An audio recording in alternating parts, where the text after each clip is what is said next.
Bien, muy buenas tardes a todos. Para mí es un honor venir al Colegio de Abogados y volver al colegio, como dice la frase que nos invita martes a martes a compartir algunas reflexiones jurídicas. Saludos también a todos los socios del Colegio de Abogados de Talca, que sabemos que nos siguen por cámara. ¿Dónde está la cámara, doña Ana María? Aquí. Ya, esto es como la policía de investigaciones aquí. ¿Esta? Ahí. No. Esa cámara de público y su cámara está de allá. Ah, perfecto. Bueno, disculpe la... Se me convidó a algún tema interesante.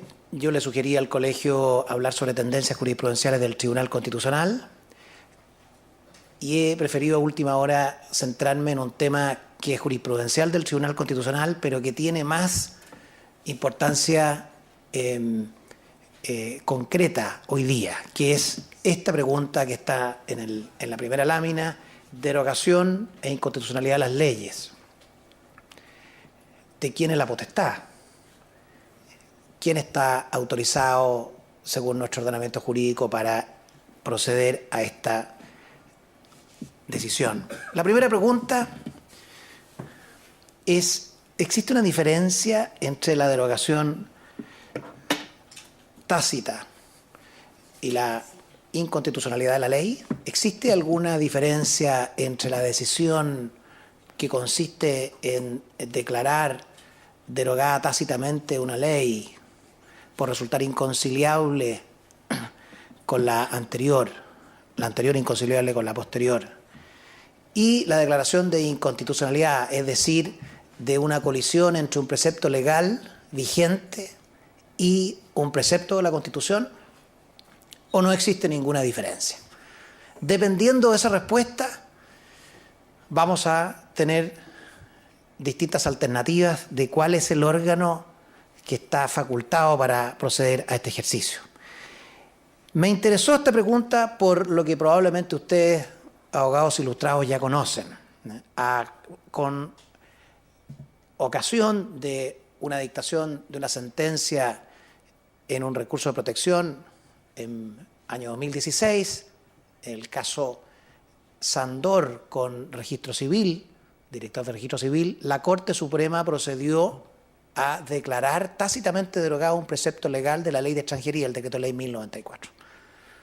Esto produjo, además de diversos comentarios en el plano jurídico, produjo una respuesta muy diplomática del Tribunal Constitucional con ocasión de la jornada de reflexión anual que se estampó en una hoja de resumen, donde el tribunal rescata su potestad exclusiva y excluyente para hacer este ejercicio. Entonces, frente a esa pregunta, tenemos aquí distintas respuestas. Una primera opción es que sea el Tribunal Constitucional, por lo que dispone el artículo 93, número 7 de la Constitución. Fuente de la declaración de inconstitucionalidad, que de acuerdo al artículo 94 de la Constitución consiste en una derogación. Se entenderá derogado, dice el artículo 94, aquel precepto legal o decreto que es declarado inconstitucional de acuerdo al artículo 93, número 7 o 93, 16 en el caso de los decretos. Derogación. Esta primera opción radica en el Tribunal Constitucional exclusivamente esta facultad y no distingue cuál es el origen de la ley, si es un origen preconstitucional o es un origen postconstitucional. El lenguaje preconstitucional y postconstitucional lo hemos heredado de alguna forma de España, porque la Constitución Española de 1978 tiene un artículo transitorio que habla de las leyes preconstitucionales y dispone efectos respecto de ellas. La nuestra no la tiene, la nuestra tiene la disposición cuarta transitoria antigua quinta, que lo que hace más bien es dar una ultraactividad a ciertas normas, pero no habla de leyes preconstitucionales. La primera opción consistiría entonces en reconocerle al Tribunal Constitucional, con su carácter de órgano supremo de control de constitucionalidad, la facultad exclusiva para declarar la inconstitucionalidad y derogar preceptos legales anteriores a la Constitución, es decir, que estaban vigentes al 11 de marzo de 1981. La segunda opción, el segundo camino, la segunda ruta para dejar ese precepto legal expulsado, como dicen los autores del ordenamiento jurídico, es los tribunales ordinarios de justicia. Esto tiene dos matices: o los tribunales ordinarios de justicia en su integridad, cualquier tribunal ordinario o especial, al que se refiere el artículo 93, número 6, cuando habla de la inaplicabilidad, por ejemplo, y debemos entender ahí quizá también algunos tribunales administrativos. Recordemos hoy día que se están creando permanentemente nuevas fuentes administrativas de jurisdicción. Existe en curso una ley de reforma al CERNAC, donde ese órgano de protección al consumidor, junto con facultársele, según este proyecto, para interpretar la ley, fiscalizarla, desde luego, mediar conflictos, también tiene legitimación activa para defender a consumidores y, desde luego, tiene el poder administrativo sancionatorio en cantidades bien importantes. Entonces, esta segunda alternativa es radicar en los tribunales de justicia en general, primer matiz, o radicar en la Corte Suprema como órgano superior de los tribunales de justicia. Este segundo matiz tuvo importancia hasta antes de la reforma de 2005, puesto que la inaplicabilidad estaba colocada en la Corte Suprema, como ustedes bien saben. ¿Qué es lo que sustenta esta segunda opción? ¿Qué argumento existe? El más importante que ha repetido permanentemente la Corte Suprema cuando rescata esta atribución consiste en que es tarea del juez ordinario, por disposición del artículo 9 del Código Civil, determinar cuál es el derecho aplicable al caso que está bajo su resolución. Naturalmente está el principio de inexcusabilidad de la Constitución y está el famoso tema del efecto de la ley en cuanto al tiempo. Si la derogación tácita es un fenómeno por el cual se resuelve la permanencia o extinción de una ley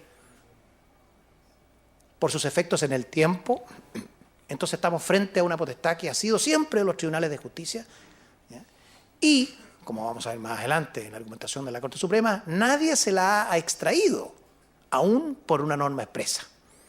Luego sería atribución exclusiva de los tribunales determinar la vigencia de la ley en cuanto al tiempo, sin perjuicio de las atribuciones propias del Tribunal Constitucional, que no discute la Corte Suprema.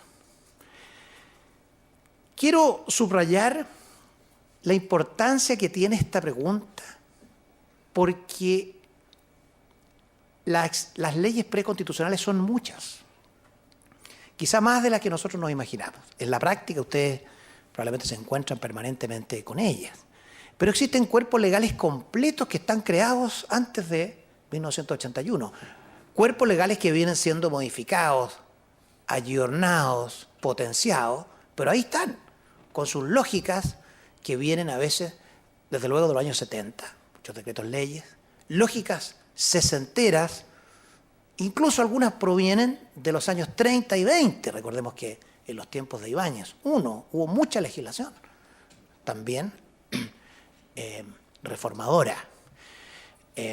Si uno piensa, por ejemplo, en la ley sobre impuesto territorial, es una ley que se remonta a los años 20 finalmente.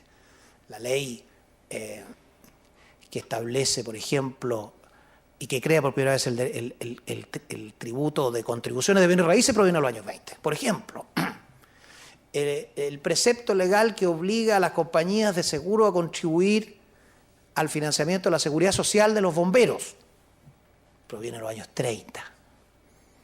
Hay leyes orgánicas completas de superintendencias que provienen desde luego de antes de 1981. La más famosa, porque está haciendo noticia últimamente, es el decreto ley orgánica de la Superintendencia de Valores y Seguros, con su artículo 29, que establece parámetros, según el Tribunal Constitucional, vagos e imprecisos ante el principio de proporcionalidad para imponer multas, declarado inaplicable ya una vez.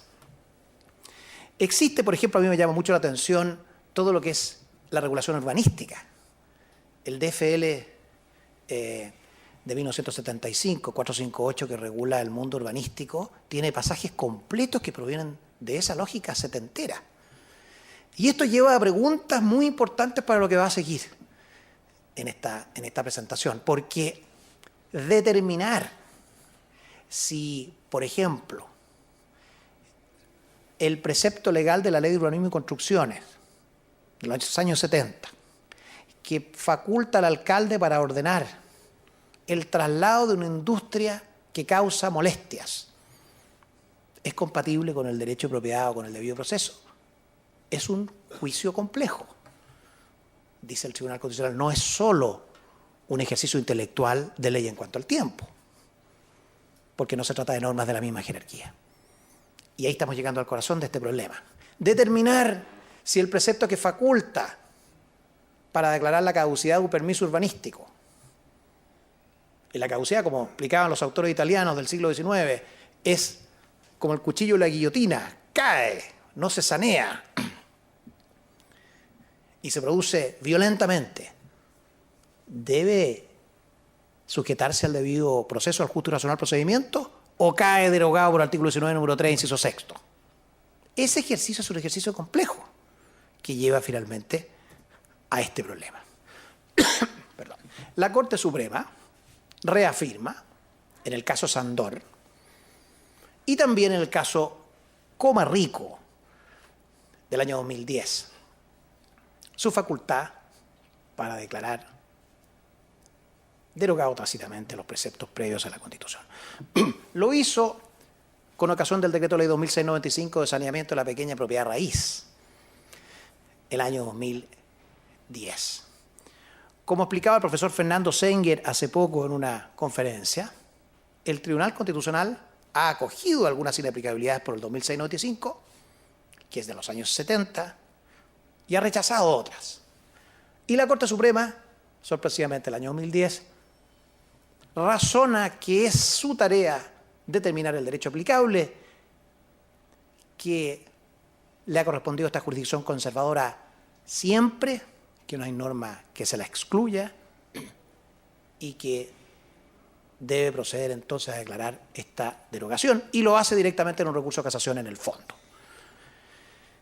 El caso Sandor, con oficial de registro civil, es el que coloca toda la atención en los últimos tiempos, porque este es un caso en que el precepto literal del artículo 76 del Decreto Ley 1094 exige a un extranjero que vaya a realizar actos propios del registro civil a acreditar su residencia legal, y le obliga al oficial de registro civil a comprobarla y que no se encuentra inhabilitado para efectos de ejercer dicho acto. El ciudadano Sandor desea contraer matrimonio, el oficial de registro civil le solicita su carnet de identidad para extranjeros, y ocurría que el señor Sandor tenía a la fecha una orden de expulsión y naturalmente no tenía residencia legal. Se le niega entonces el derecho al matrimonio, recurre de protección, y la Corte Suprema, en un fallo por mayoría 3-2, con redacción del ministro Muñoz, presidente de Sala, sostiene dos cosas. Primero, por el lado del derecho de fondo, el derecho al matrimonio es un derecho proveniente del derecho natural, citando al profesor Jaime Guzmán Errázuriz, el ministro Sergio Muñoz, y reafirmando que el catálogo del artículo 19 no es taxativo, porque nuestra Constitución tiene una inspiración naturalista, y ese derecho puede y debe ser protegido, adoptando todas las medidas necesarias a través de un recurso de protección. Y como el precepto legal que estaba produciendo el problema es preconstitucional, dice la Corte Suprema, aquí hay una distinción, letra B, entre validez y vigencia del precepto legal. Cita sentencias del Tribunal Español, el rol 4 y el rol 8, 1981, donde, citando a tratadistas, a Díez Picasso, Ignacio de Oto, los famosos tratadistas españoles que han escrito sobre esto, hace una distinción entre la derogación y la inconstitucionalidad, siendo la inconstitucionalidad un juicio de validez normativa, producto de un principio de jerarquía normativa, que creo que es correcto, y la derogación sería una tarea propia del legislador que los jueces deben aplicar. Y propia del legislador porque envuelve una valoración política de que debe extinguirse una norma. Se radica en el Congreso y se aplica por los jueces. Con este razonamiento, que no es necesariamente aplicable normativa y circunstancialmente a Chile, pero que es interesante como ilustración, entonces rescata la facultad de la Corte para declarar la derogación tácita. Dice además que la tramitación de la ley 20.050, la famosa reforma del 2005, se discutió el tema, que el senador Aburto compareció en la comisión respectiva, planteó las dificultades que había y el Congreso no resolvió en el sentido de privar a la Corte Suprema de su facultad de derogar tácitamente. Por lo tanto, ante la ausencia de norma, la Suprema postula una continuación del statu quo de su facultad que ha tenido históricamente desde la Constitución de 1833, que se cita en el fallo. Finalmente dice, y esto fue muy bonito para los constitucionalistas, nos alegró mucho, dice, y la Corte Suprema debe aplicar dos principios importantes, el de supremacía constitucional, artículo 6, y el principio de vinculación directa de la Constitución, también artículo 6, que es algo por lo demás que nosotros siempre hemos reclamado e invocado en tribunales y no siempre con buen resultado. Aquí se invoca con fuerza y se aplica para un resultado que sorprendió al mundo jurídico. El Tribunal Constitucional entonces replica. Y replica diciendo, en estas conclusiones de su jornada del 4 de noviembre del 2016, reiterando lo que ha planteado en varias sentencias. Aquí, en la letra C, ustedes verán dos roles en que el Tribunal Constitucional extensamente se refiere al conflicto y invoca y rescata su facultad de declarar exclusivamente esta derogación tácita. El tribunal dice, mire, Chile tiene un sistema de control concentrado, donde el control de constitucionalidad en cualquiera de sus versiones y respecto de la ley en cualquiera de sus momentos está radicado en el Tribunal Constitucional. Chile no tiene un sistema disperso de control de constitucionalidad. Es concentrado. Segundo, y este es un argumento de texto muy interesante e irrefutable, si el juez ordinario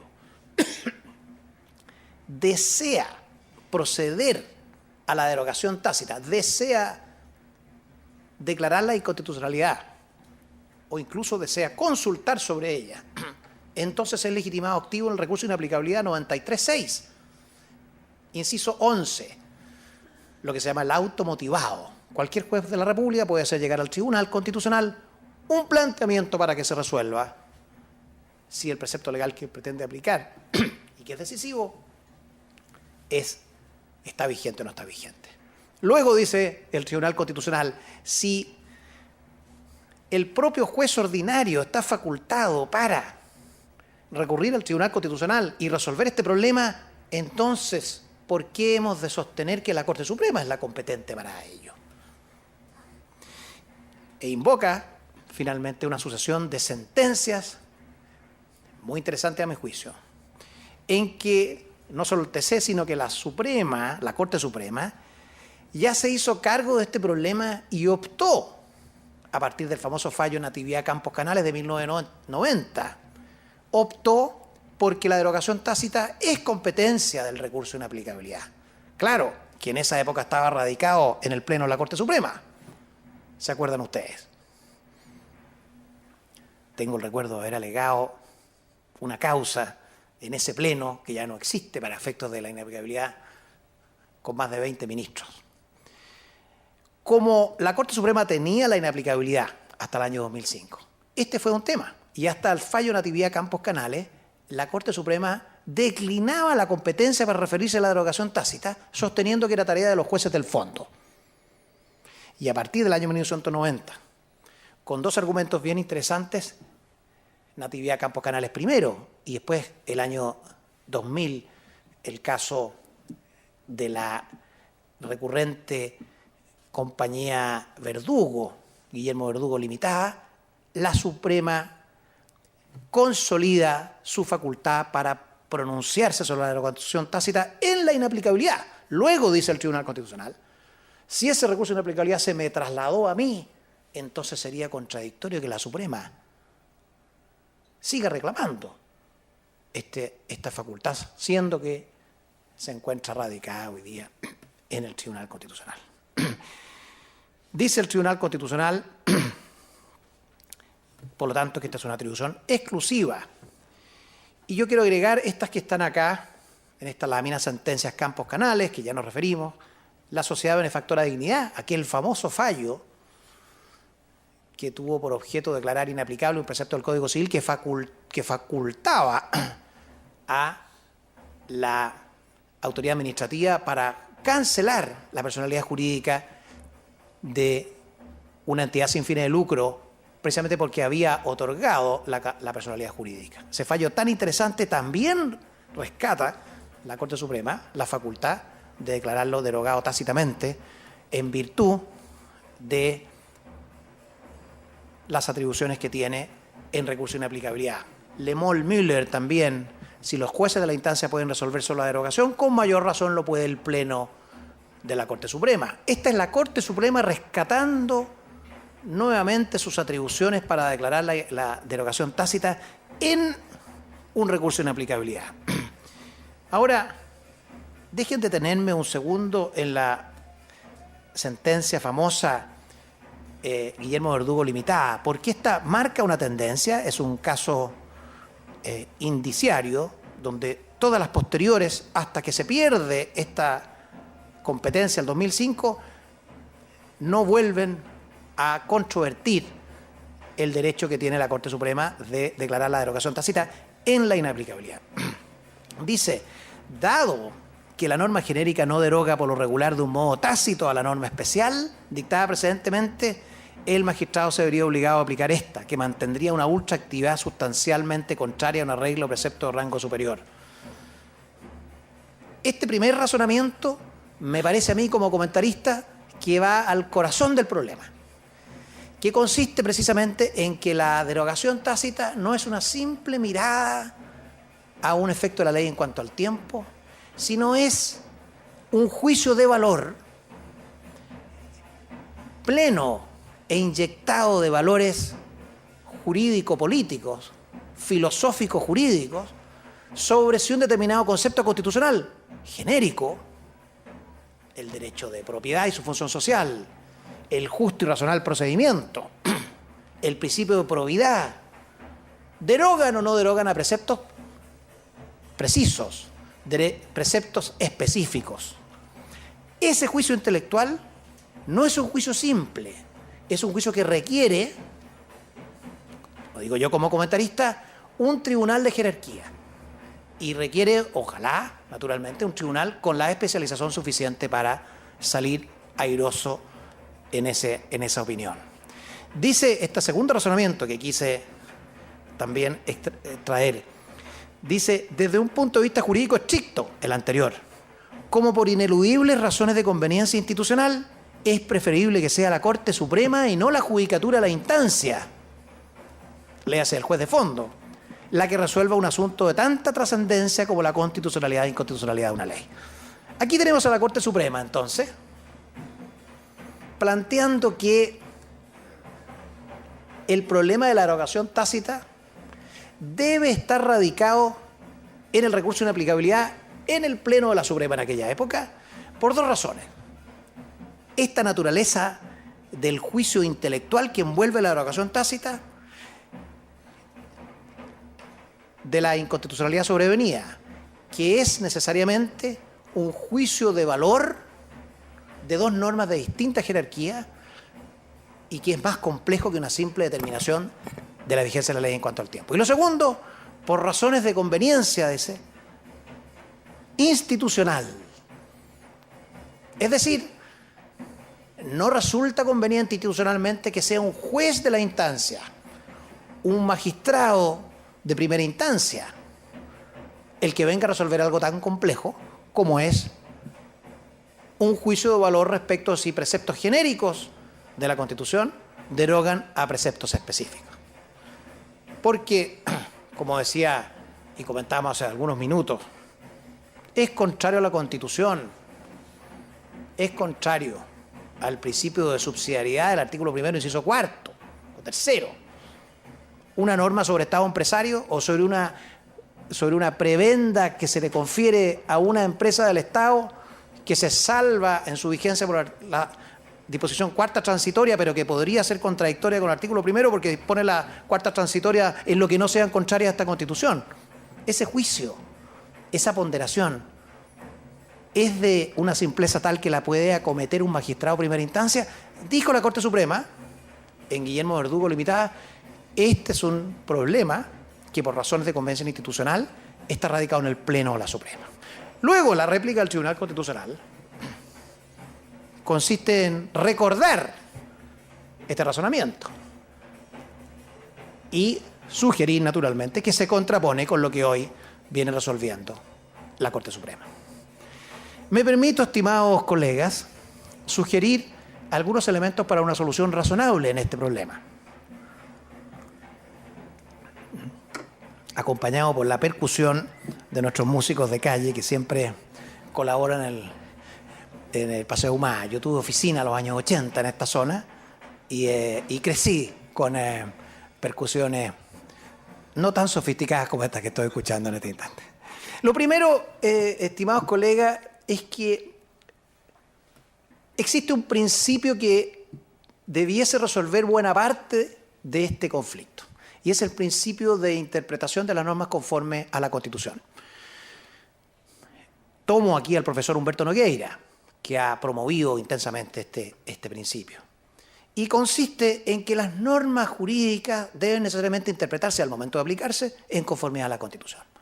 Luego, a menos que tengamos un texto muy preciso que mande, prohíba o permita con toda precisión, como lo hace el 76 de la Ley de Extranjería, Decreto de Ley 1094, ahí tenemos un precepto preciso. Pero existe infinidad de preceptos que pueden aceptar una interpretación flexible en un sentido u en otro. Y sostiene el profesor Nogueira, y yo respaldo eso, que deben ser interpretados en el sentido que la Constitución indica. Es decir, si tenemos un problema de caducidad de permiso urbanístico, otorgar la oportunidad de defensa respectiva. Si tenemos un problema de procedimiento administrativo y sabemos que uno de los elementos del debido proceso es la aportación de pruebas libre, a menos que esté excluida expresamente por ley, entonces debo interpretar el procedimiento administrativo en un sentido que me permita aceptar interesados, aceptar pruebas, aumentar el espacio de los derechos constitucionalmente consagrados. Aplicando este principio desaparece buena parte de los conflictos de derogación tácita, porque la excepción es tener normas precisas que ordenen prestaciones o actuaciones determinadas que no sean interpretables. Los abogados sabemos cuán interpretables pueden ser las leyes. Luego, letra B, el problema subsiste entonces en aquellas normas que no admiten una interpretación conforme a la Constitución y cuyo texto es irreversiblemente contrario a la Constitución. ¿Quién resuelve ese conflicto? Me inclino por concederle esta competencia al Tribunal Constitucional.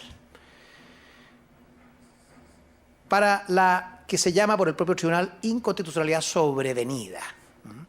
No hay discusión sobre que respecto a la inconstitucionalidad normal, es decir, aquella de leyes vigentes con posterioridad a la Constitución, en que el Congreso Nacional ha aprobado preceptos legales con todos los sistemas de controles preventivos de la constitucionalidad.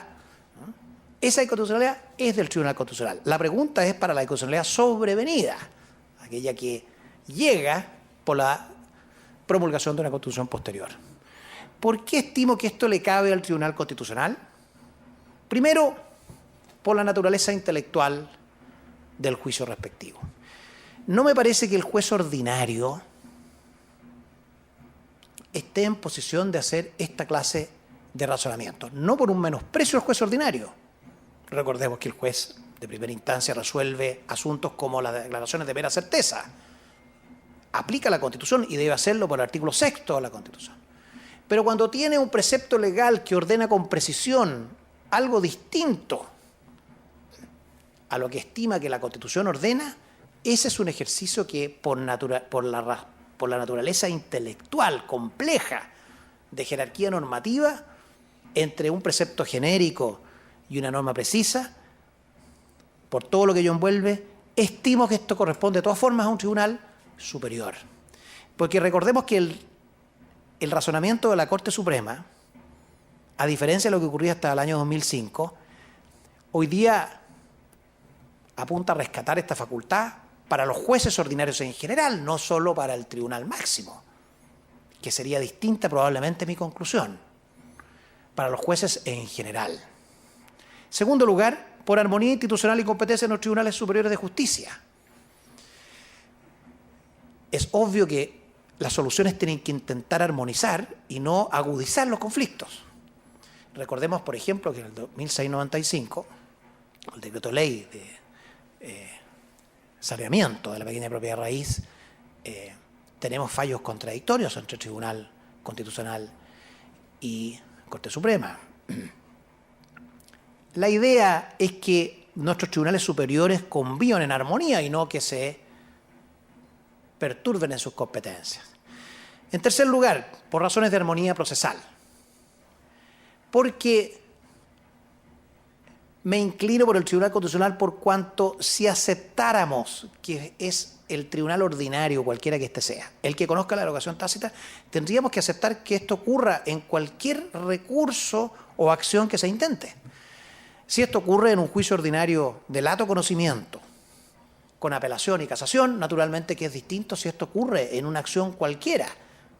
Recordemos que la acción de protección, que es muy importante, y yo soy un firme fanático del recurso de protección, con oposición de los administrativistas, que me dicen que estamos creando un contencioso administrativo encubierto. Yo soy fanático del recurso de protección, pero el recurso de protección naturalmente no es el estadio de conocimiento pleno, probablemente para ventilar un juicio complejo como este. Habrá ocasiones que sí lo sea, la mayoría probablemente no lo sea, a diferencia del juicio ordinario. De la infinidad de acciones que hay que poder conocer los tribunales, el razonamiento de la Corte Suprema nos llevaría a aceptar que en cualquiera de ellas pueda ocurrir una derogación tácita de norma. Nos parece que por armonía procesal es preferible un recurso solemne, pleno de oportunidades de defensa y ante el tribunal de jerarquía máxima como es el Tribunal Constitucional. Y también por razones de jurisprudencia histórica. El recuerdo que hace la Corte, que hace el Tribunal Constitucional de los fallos de la Corte Suprema nos llevan a una conclusión que fue válida el año 90, que fue válida el año 2000 y que si queremos que sea válida hoy día, entonces colisiona con la conclusión de la Corte Suprema. No obstante, estimados colegas, como este es un mundo en desarrollo, es un mundo dinámico, en que no se puede amanecer un lunes con las cosas radicalmente distintas a como las dejó el viernes. Pienso que mi conclusión tiene que matizarse con una prevención. Porque si consideramos que el mecanismo existente en la Constitución para llegar a una derogación de un precepto legal es, en primer lugar, complejo. Consta de distintas etapas. Primero debe acogerse a una inaplicabilidad y después de la inaplicabilidad, por decisión del propio tribunal, cualquiera de las partes, o acción pública, una declaración de inconstitucionalidad. Es decir, tenemos dos sentencias.